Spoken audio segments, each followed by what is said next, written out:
लाइस के साथ हमारा राब्ता करीबी है। इंशाल्लाह ताला MKM से भी जल्द मुलाकात जो है वो होगी। इससे पहले इंशाल्लाह PMLN के कुछ दोस्तों से भी राब्ता हुआ है, पीपल्स पार्टी के कुछ दोस्तों से भी राब्ता हुआ है जो तंग है अपनी लीडरशिप से। और हमें एक पूरी, अभी तक तो हमने कुछ किया ही नहीं है। अभी तो ये लॉन्ग मार्च में हल्कान हो रहे हैं। हम चाह रहे हैं कि पहले हल्कान हो जाएं, भाग दौड़ कर लें, फिर इंशाल्लाह इनको। और आपने देखा ही है कल भी 100 सुनार की 1 लोहार की होती है। ये तहरीक में भी इंशाल्लाह 100 सुनार की और 1 लोहार की होगी।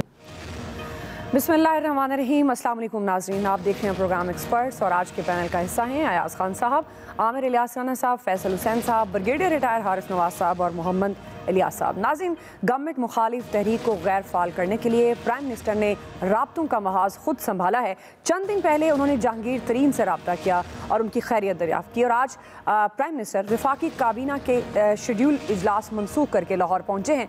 गवर्नर पंजाब और वज़ीर आला पंजाब से उन्होंने मुलाकात की, अपने नाराज़ अरकान से भी उन्होंने मुलाकातें की। इसके बाद वो अपने अहम इत्तेहादी चौधरी बरादरान से मुलाकात के लिए उनकी रिहाइशगाह पर गए।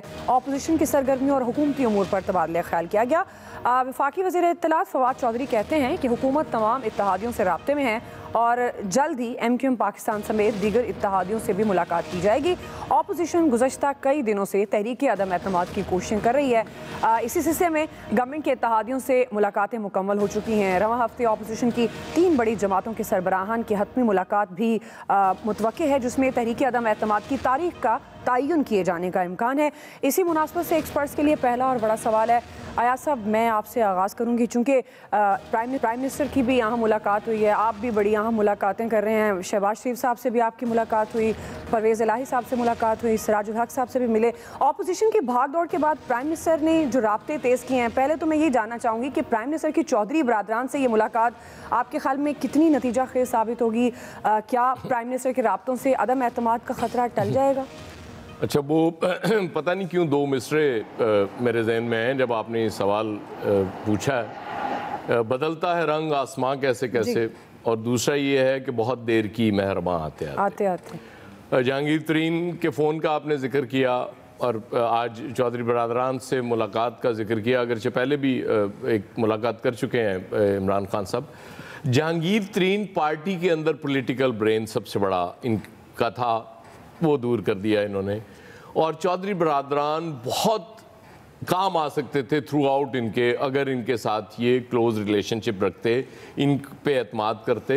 हमारी मुलाकातें तो बेसिकली वो जॉइंट एक्शन कमेटी है, वो हमारी मीडिया तंजीमों की, उस हवाले से हम मिल रहे थे क्योंकि वो जो पैका तरमीमी ऑर्डिनेंस आया हुआ है जी जी। उसमें ज़ाहिर है वो चूँकि वो एक आम तासुर उसके बारे में ये है कि शायद वो हम मीडिया वाले अपने लिए वो जंग लड़ रहे हैं। वो उसमें तो एक आम आदमी भी, अगर आप भी कल को कोई व्हाट्सएप कर देंगी या कोई ट्वीट कर देंगी तो वो अगर फेक न्यूज़ होगा गवर्नमेंट के लिए तो वो आप भी ख़तरे में पड़ सकती हैं।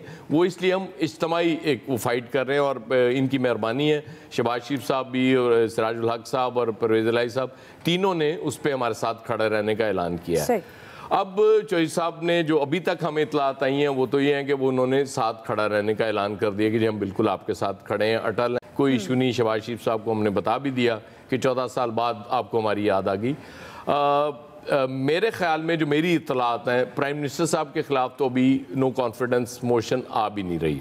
ठीक, मेरी इतलात ये हैं कि स्पीकर साहब के ख़िलाफ़ तैयारी हो रही है नो कॉन्फिडेंस मोशन की, और गालिबन नेक्स्ट वीक के शुरू में ही ये कोई इस तरह की आपको चीज़ नज़र आ जाए, जो मेरी ज़ाती इतलात हैं। तो इत्तेहादी फिर कहाँ, उस हवाले से मैं आपकी बात कर रहा हूँ। अब आज चूँकि वो बिल्कुल साथ खड़े रहने का उन्होंने ऐलान कर दिया है तो ऑब्वियसली ऑपोजिशन फिर तोड़ फोड़ अंदर से करेगी PTI, क्योंकि ये भी इतलात हैं कि फैसलाबाद के ऑलमोस्ट सारे MNAs जो PTI के हैं वो उनमें से कुछ को तो ये यकीन दहानी भी करा दी गई है कि इलेक्शन के बाद नून लीग का टिकट उन्हें मिलेगा, इसलिए वो लग रहा है कि वो साथ इनका देंगे।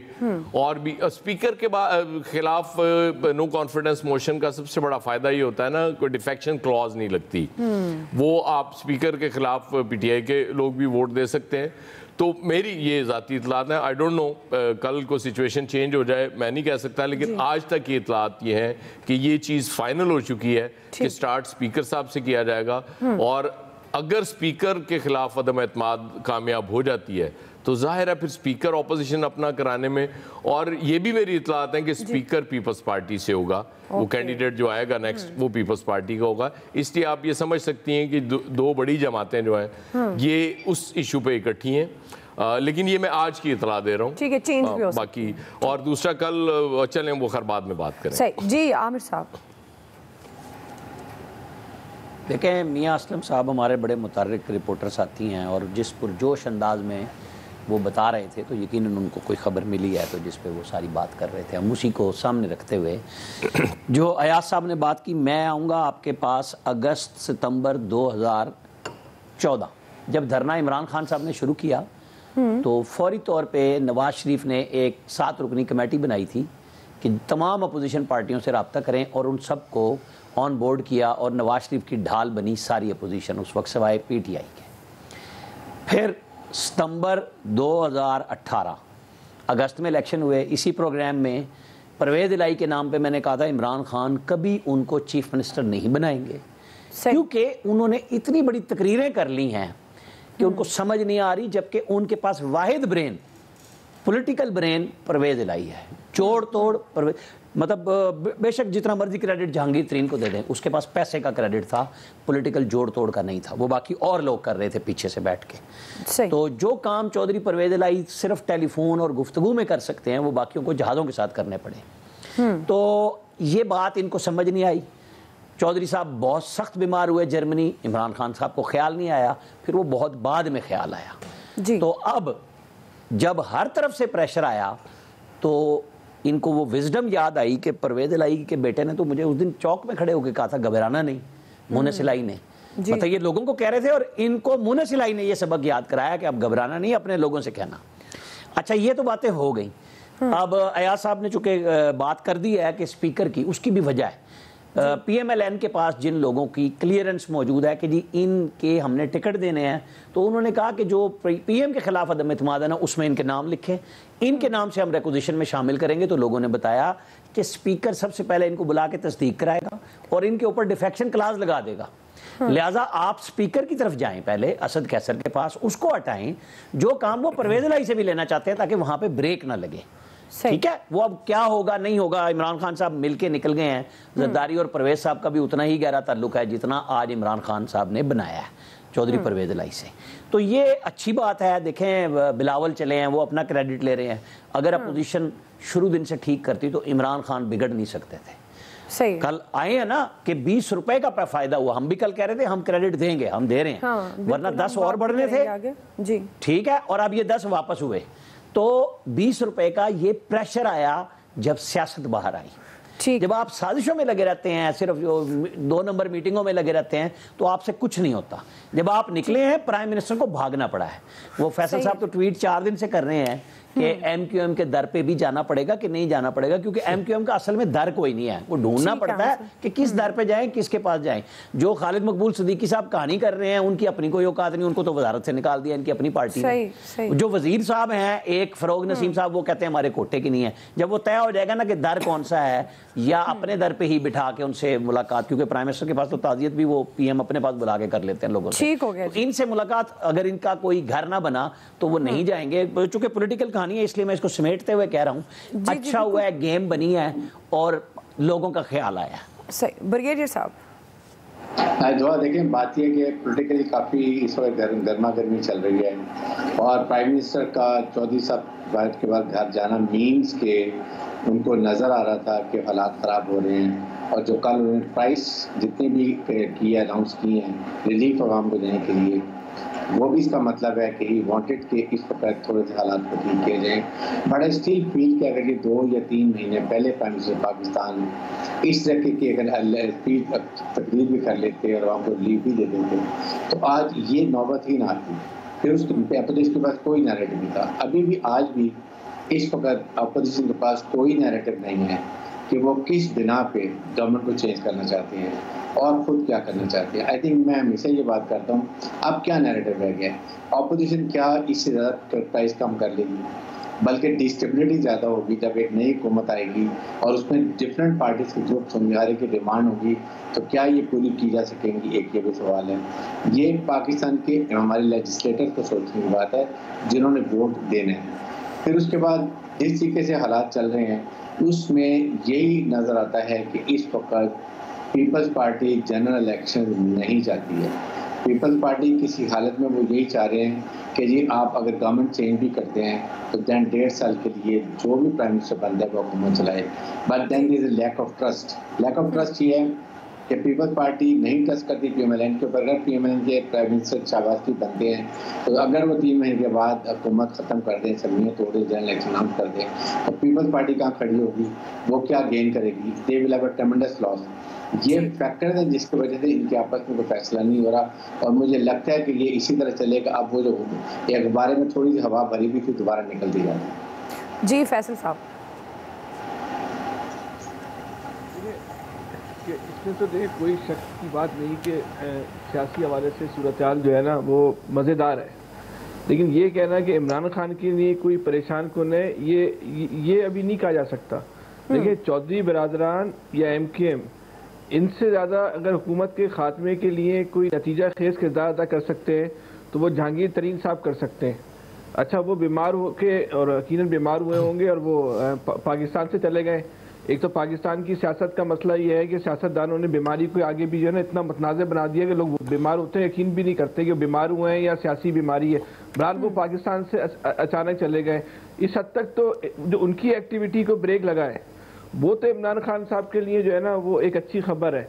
बाकी ये जो अपोजिशन की जो एक्टिविटी है ना, यकीन करें कि ये कहना कि अपोजिशन की एक्टिविटी से हुकूमत खौफजदा हो गई, उन्होंने ये बिजली के बिल में कमी कर दी या पेट्रोलियम मसनूआत की कीमतों में कमी कर दी, ये मेरे हिसाब से तो इंतहाई जो एक अहमकाना बात ही नहीं, एक अहमकाना तसव्वुर है। इस अपोजिशन से कौन डरेगा मुझे बताएं? ये अपोजिशन में ऐसी कोई बात है इस अपोजिशन से भी जो है वो कोई डरा जाए? बिलावल साहब रैली निकाल रहे हैं और इस्लामाबाद जाके धरना देना है, इस्लामाबाद जाएंगे, इस्लामाबाद जाके जो है वो उसको से हाथ लगाकर जो है वो वापस आ जाएंगे। बाकी तो सूबे में उनकी अपनी हुकूमत है। आप इस मुल्क का एक अलमिया देखें कि पीपल्स पार्टी की अपनी हुकूमत है, वो भी अवाम के मसाइल को हल करने के लिए रैली निकाल रही है। तहरीक इंसाफ की वफाक में हुकूमत है, वो भी अवाम के मसाइल को हल करने के लिए रैली निकाल रही है। दोनों पार्टियां जो है वो रैली निकाल रही है अवाम के मसाइल को हल करने के लिए। और भाई मसाइल तो तुमने ही हल करने, किसने और किसी और ने हल करने? ये खुद ही जो है वो सड़कों पे जो है रैलियां निकाल रही है। आमिर साहब की बात का जवाब तो दे दूं वरना इनको फिर जी क्विकली आज थोड़ा टाइम कम है इसलिए मैं जरा चाह रही हूं कि सब तीनों सवाल मैं कह रहा हूं बल्दियाती काउंसिलर में हल करने हैं। ज़ाहिर है वज़ीर आज़म कहां बेचैन रहेंगे, उनको जवाब ना मिले ना। जी क्विकली आप दे, जवाब ना मिले तो इनकी वो वाला बयान जरूर याद रखिएगा जो खुर्शीद शाह को उन्होंने वज़ीर आज़म बनाने का ऐलान कर दिया था। अच्छा दूसरी बात जो है कि ये जो सवाल ये है कि अगर वो स्पीकर बन गया पहले के लिए चौधरी बिरादरान के घर चले गए, क्या वो अपना इक़्तिदार बचाने के लिए वो 90 भी आएंगे? अगर वो 90 नहीं आते, सॉरी अब तो 90 खत्म ही हो गया, जो मुत्तहिदा का मरकज है भादराबाद, क्या वो भादराबाद आएंगे? अगर वो भादराबाद नहीं आते तो अगर वो भादराबाद नहीं आते तो उससे MKM की सियासत के आगे भी जो है ना वो बहुत सारे जो है ना वो सवालिया निशान पैदा हो जाएंगे। क्योंकि पुरानी वाली MKM होती ना तो इन्हीं 6 सीटों पे इन्हीं इमरान खान को हफ्ते में 2 दफा वो अपने 90 पे बुला के खड़ा कर देती। ये MKM की जो एक बहुत बड़ी सियासी कमजोरी भी जो है वो सामने आएगी। अगर इन हालात में वो सबके पास गए अपना इक़्तिदार बचाने के लिए, लेकिन अगर वो भादराबाद नहीं आते हैं तो ये MKM की एक सियासी बहुत बड़ी कमजोरी होगी। आ रहे हैं आप तैयारी करें, इत्तलात हैं ऐसी। जी इलियास साहब यार परेशान क्यों होते हो, इतने दिन से ट्वीट कर रहे हो, भिजवा देंगे। देखिए ये प्राइम मिनिस्टर साहब का मिलना इस वक्त बड़ा ज़रूरी था, उन्होंने समझा और आज खसूसी तौर पर लाहौर आए और मकसद यही था कि चौधरी बिरादरान से मुलाकात की जाए और मुलाकात करके उनको देखा जाए, उनको एतमाद में लिया जाए ताकि वो इतनी देर से जो उनके लिए स्टैंड ले रहे थे, अपोजिशन की जो आ रही थी जमातें उनके साथ आके, पीपल्स पार्टी आई, नून लीग आई, तो उनके सब के सामने उन्होंने चौधरी बरादरान ने स्टैंड लिया, क्योंकि चौधरी बरादरान का हमेशा से एक है रख रखाव कि वो जिसके साथ खड़े होते हैं तो खड़े रहते हैं। तो इसलिए सब लोगों ने प्राइम मिनिस्टर को कहा कि आपको जाना चाहिए, तो इसलिए गए हैं, जाके उनसे जाके आज उनको सराहा है कि जी उनके साथ स्टैंड किया है और जो उनकी किसी की बात नहीं मानी, क्योंकि अगर ये बात मान ले तो बड़ा अहम किरदार है इनका, नंबर गेम्स हैं, चौधरी बरादरान की बड़ी अहमियत है। अगर चौधरी बरादरान इनके साथ अपोजिशन के साथ मिल जाते हैं तो ऑटोमेटिकली इनका गवर्नमेंट को बड़ा धचका लगता है फिर, क्योंकि उसके बाद MKM दूसरी जमातें भी साथ में मिल जाती हैं। तो इसलिए प्राइम मिनिस्टर साहब आए हैं। अब प्राइम मिनिस्टर साहब को ये बड़ी अरसे से एक हम लोग सारे कहते थे कि जी इत्तेहादियों को साथ लेके चलें, गवर्नमेंट में जो भी काम करें मशावरत के साथ करें। अब चौधरी बरादरान की जानिब से सिर्फ एक ही उनको साथ मुतालबा था कि अवाम को रिलीफ दिया जाए। गवर्नमेंट की जानिब से अवाम को रिलीफ देने के लिए कोई काम नहीं है, कल ही उन्होंने किया, इसके अलावा तो कोई नहीं। बाकी जो भी हार्ड जो फैसले किए हैं, लोगों को मुश्किलात में डाला है, तो उसके लिए वो उनको नुकसान हुआ, उनकी मकबूलियत गवर्नमेंट को नुकसान हुआ, तो अब इनको गवर्नमेंट को अगले फैसले करने पड़ेंगे। इसलिए चौधरी बरादरान की जानिब से उनको मशवरा दिया गया प्राइम मिनिस्टर को कि अवाम को रिलीफ दिया जाए इस वक्त, क्योंकि अगर रिलीफ नहीं देंगे तो फिर सिचुएशन वही होगी। ठीक है जी, ब्रेक ले लेते हैं, रिलीफ की बात करें, ब्रेक के बाद हम वापस आएंगे। प्राइम मिनिस्टर के रिलीफ पैकेज पर ही हम बात करेंगे। सवाल ये रखेंगे कि ये रिलीफ पैकेज ऑपोजिशन का प्रेशर था या उन्हें अवाम का एहसास हुआ। राय लेते हैं ब्रेक के बाद। हमने फैसला किया है कि 10 रुपए पेट्रोल और डीजल को आज हम कम कर रहे हैं। अगले बजट तक इन दो चीज़ों के ऊपर हम अब कोई इजाफा भी नहीं करेंगे। बिजली का हमने फैसला किया है कि 5 रुपए यूनिट हम बिजली कम कर रहे हैं। 5 रुपए यूनिट बिजली कम करने का मतलब कि 20% से 50% आपके बिजली के बिल कम हो गए। आपकी अवामी मार्च की वजह से कप्तान झुक गया, कप्तान घबरा गया, पेट्रोल की कीमतों में 10 रुपया कम हो गया। कप्तान ने तो बिजली की कीमतों में भी आपको देख के डर के 5 रुपए का कमी किया है। नाज़रीन, आलमी सतह पर तेल की कीमतों में रिकॉर्ड इस वक्त देखा गया है। माज़रत चाहूँगी, इजाफा और महंगाई की लहर के बावजूद प्राइम मिनिस्टर इमरान खान ने अचानक अवाम के लिए एक बड़े रिलीफ पैकेज का ऐलान कर दिया। गुज़श्ता रोज़ उन्होंने कौम से ख़िताब किया, आइंदा बजट तक पेट्रोल और डीज़ल की फ़ी लीटर कीमत में 10-10 रुपये, जबकि बिजली की फ़ी यूनिट कीमत में 5 रुपये कमी का ऐलान किया है। एहसास प्रोग्राम का वजीफ़ा 12 से बढ़ाकर 14,000 बेरोज़गार ग्रेजुएट्स के लिए 30,000 की इंटर्नशिप, 26 लाख तलबा को स्कॉलरशिप देने और IT सेक्टर पर टैक्स मुकम्मल ख़त्म करने का भी उन्होंने ऐलान किया। और आज उन्होंने लाहौर में बिजनेस कम्युनिटी के लिए इंडस्ट्रियल पैकेज का भी ऐलान कर दिया है। अपोजिशन रहनुमाओं ने अपने रद्दअमल में कहा है कि प्राइम मिनिस्टर रिलीफ पैकेजेस के ऐलानात करके अपनी हुकूमत बचाने की नाकाम कोशिश करें। इसी से मुतालिक हमारा सवाल है, आमिर साहब मैं आपसे आगाज़ करूँगी। ये जो प्राइम मिनिस्टर ने रिलीफ पैकेज का ऐलान किया है, जिस तरह बिलावल भुट्टो जरदारी ये कह रहे हैं कि ये हमारे मार्च की वजह से हो गया, उन्होंने जालों को सलाम भी पेश किया कि आपके मार्च की वजह से प्राइम मिनिस्टर इमरान खान साहब जो हैं वो डर गए हैं और उन्होंने ये रिलीफ पैकेज दिया। आपको लगता है ये वाकई रिलीफ पैकेज ऑपोजिशन का प्रेशर था प्राइम मिनिस्टर साहब पर, हुकूमत जाने का डर था, या फिर अवाम का एहसास हुआ गवर्नमेंट को और उन्होंने ये रिलीफ पैकेज का ऐलान किया? पिछले सेगमेंट का जहाँ आगाज हुआ था वहीं से फिर करता हूँ कि बड़ी देर की मेहरबानी मत दोहरा देना। इनको ख्याल आया कि 3.5 साल के बाद जो आज इंडस्ट्रियल पैकेज दिया है ये मुझे पहले देना चाहिए था। 1.5 साल पहले जब हम इनसे मिले तो इन्होंने एक सवाल के जवाब में कहा कि मेरी बड़ी गलती थी, मुझे सबसे पहले IMF के पास जाना चाहिए था। यानी ये दोनों वो चीज़ें हैं। और तीसरी, आज उन्होंने पैकेज में एमनेस्टी अनाउंस की है। बेसिकली जब PMLN कर रही थी तो ये कहते थे ये डकैतों और चोरों को दे रहे हैं और मैं इक़्तिदार में आते ही ख़त्म करूँगा। ये तीसरी या चौथी एमनेस्टी देने जा रहे हैं। बात ये है, इस मुल्क की मईशत है ही नहीं डॉक्यूमेंटेड। आप कैसे हवा में बातें कर सकते हैं? आपको रियलिटी पे आना पड़ता है, और जब आप रियलिटी पे आते हैं तो फिर बाकी इदारों को समझाना पड़ता है, IMF हो, वर्ल्ड बैंक हो, कि भाई हमारे यहाँ तो ये चूरन नहीं बिकता, ये जो आप डॉक्यूमेंटेशन का कह रहे हैं। लोग तो पैसे घर पे रख लेते हैं, पर्ची पे पैसे चलते हैं। ये कराची में सारा काम यही होता है। ये फैसल साहब ट्वीट पे नहीं करते, वहाँ पे पर्ची पे ही होता है सारा काम, इनको पता है, ये बोलेंगे बाद में, क्योंकि बोलते रहे अभी अगर याद ना रहे तो। क्योंकि हमारे मुल्क की अनडॉक्यूमेंटेड इसकी मईशत को जब आप डंडे से करते हैं तो मईशत ही गायब हो जाती है, और नतीजा ये होता है कि आपका ना पेट्रोल संभलता है, ना आपके पैसे संभलते हैं, और आप गायब होते हैं। आपका हर वो बयान जो आपने अपोजिशन में दिया था वो आपको हॉन्ट करता है, आप डिले करते रहे फैसलों में। खुदा का वास्ता एक ही दफ़ा कहें कि मैंने वो जैसे 35 पंक्चर वाली बात सियासी थी, ये सारी सियासी थी। अब मैं रियलिटीज़ पे 3.5 साल बाद आ गया हूँ। ये मुल्क और सियासत इसी तरह चलनी है।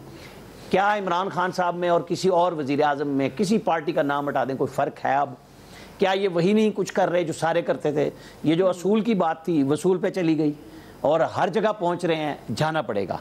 चूंकि लेकिन अब आप कहते हैं कि जी मैं दूंगा मईशत में, जो मैं पहले, क्योंकि थोड़ी सी वो बात उसमें भी आ गई थी कि 20 रुपए का रिलीफ मिला बेसिकली, लेकिन ये मिला मजबूरी से।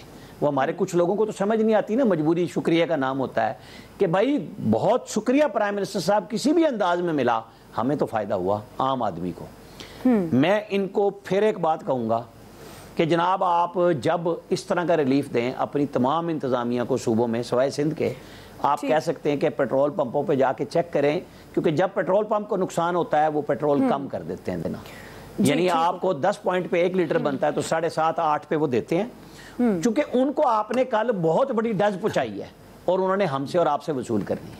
वो कोई कारोबारी नुकसान नहीं करता जब बढ़ रहा होता है। तो ये असूल भी साथ रखें कि आपको इंतजामिया को चलाना पड़ेगा, और जब आप ये कम कर रहे हैं तो आप पता करें कि किराए कितने बड़े थे, वापस कराएं। अगर आप इस काम पे लगेंगे तो लोग भी कहेंगे कि बिल्कुल ठीक बात है, वरना ठीक है सियासत में वो दोनों अपना अपना क्रेडिट ले रहे हैं, हुकूमत भी अपोजिशन भी।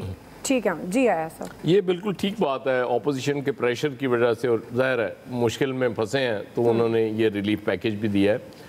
मैं इसीलिए हमेशा कहता हूँ कि पीपल्स पार्टी की पॉलिसी ठीक थी इस हवाले से पहले दिन से, कि प्रेशर बरकरार रखो, और जब प्रेशर इतना ज़्यादा बढ़ जाता है तो फिर ज़ाहिर है रिलीफ की तरफ भी आना पड़ता है, और प्राइम मिनिस्टर साहब आए हैं। मुझे आज जो हैरत हुई है, और मतलब मेरे लिए शॉकिंग है, कि जो शायद खाकान अब्बासी साहब ने आज मीडिया टॉक की है कि दुनिया में पेट्रोल महंगा हो रहा है और प्राइम मिनिस्टर ने सस्ता कर दिया और मुआशी बारूदी सुरंगें फहरा रहे हैं। मेरी समझ से बाहर है कि वो किसको रिप्रेजेंट कर रहे थे आज PMLN वाले, कि वो मुसलसल प्रेशर डालते रहे, प्राइम मिनिस्टर कीमतें बढ़ा रहे हैं, पेट्रोल महंगा करते जा रहे हैं।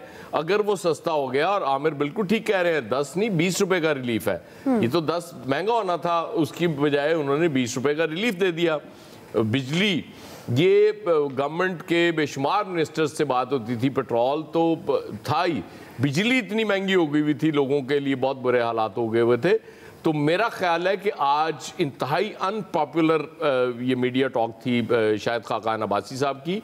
इसका नोटिस लेना चाहिए उनके भाई-अब्स को कि वो किसको रिप्रेजेंट कर रहे थे आज, कि अवाम को अगर थोड़ा रिलीफ मिल गया तो इसका मतलब है कि वो चाह रहे थे कि रिलीफ ना मिले। वो क्या चाह रहे थे मुझे मेरी समझ से बाहर है।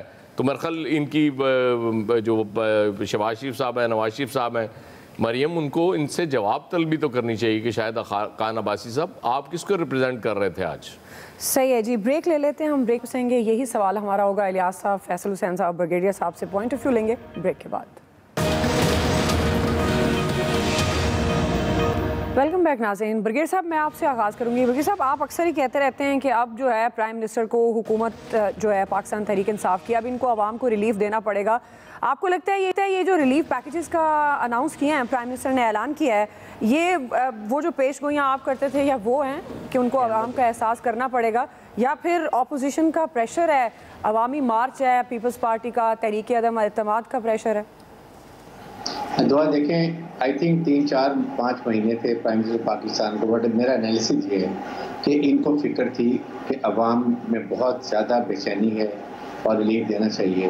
बट वी ऑल नो कि IMF, वर्ल्ड बैंक ने किस तरह पाकिस्तान को जकड़ा हुआ था, और देवर फोर्सिंग कि आप पेट्रोल की कीमत महीना बढ़ाएंगे, आप बिजली की कीमत बढ़ाएंगे, and they had to get $1 billion और $2 बिलियन का लोन लेना था जो अप्रूव नहीं हो रहा था। जिस दिन फाइनल मीटिंग होगी, अप्रूवल हो गया, पाकिस्तान को अमाउंट मिला है, I think that is the time they are waiting for और उन्होंने इस वक्त ये पैकेज को अनाउंस कर दिया है। Now that they will have observation and world bank, तो ये कहीं ना कहीं स्क्वीज करके दे विल हैव जो रीजन कि हमने जो $273 बिलियन का ये कर रहे हैं, खर्च करेंगे, इसको हम कैसे बाकी रिकवर करेंगे। एक तो ये फैक्टर है, और definitely another factor should be कि जिस तरीके से ऑपोजिशन सारे मिलकर पीपल्स पार्टी का वहाँ पर मार्च हो रहा है, उस पर PDM का आ रहा है और बहुत ज़्यादा शोर मचा हुआ था। These both factors have joined together to force the government कि हम इनको रिलीव किया जाए। एक तो सिंपल सी ये बात है, लेकिन बात ये है कि अब इसके बाद क्या PDM के पास या पीपल्स पार्टी के पास कोई नैरेटिव रह गया है? अय्याज साहब ने बहुत अच्छी बात की और मैंने ये पूरा सुना भी है। शायद खकान अब्बासी ने इतना गलत आर्गूमेंट दिया है। नंबर 1 कि दुनिया में जहाँ चीज़ हो रही है इन्होंने काम कैसे कर दी, पहले आप शोर ही बचा रहे हैं, काम करो। नंबर 2 साथ कह रहे हैं कि इसको दे दे हुकूमत खजाने पे इतना बुरा असर पड़ेगा कि बाद में इसके असरात नजर आएंगे।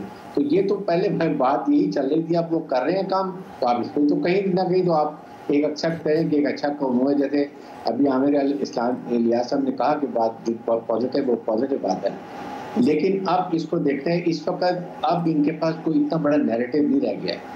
इनके PDM के जो एक नैरेटिव था उसको एकदम बहुत बड़ा धचका लगा है, ये अब ये बैकफुट पर हो गए हैं। अब मेरा नहीं ख्याल कि इस वक्त कोई ऐसा जवाब रह जाता है कि ये मार्च करके अवाम को क्या कहेंगे, कीमत ज़्यादा है, कीमतें कम हो गई, आपने इमरान को किस वजह से हटाना है, आप डेमोक्रेटिक फोर्सेज गवर्नमेंट पार्टीज हैं तो आप चलें दे, जी फैसल साहब।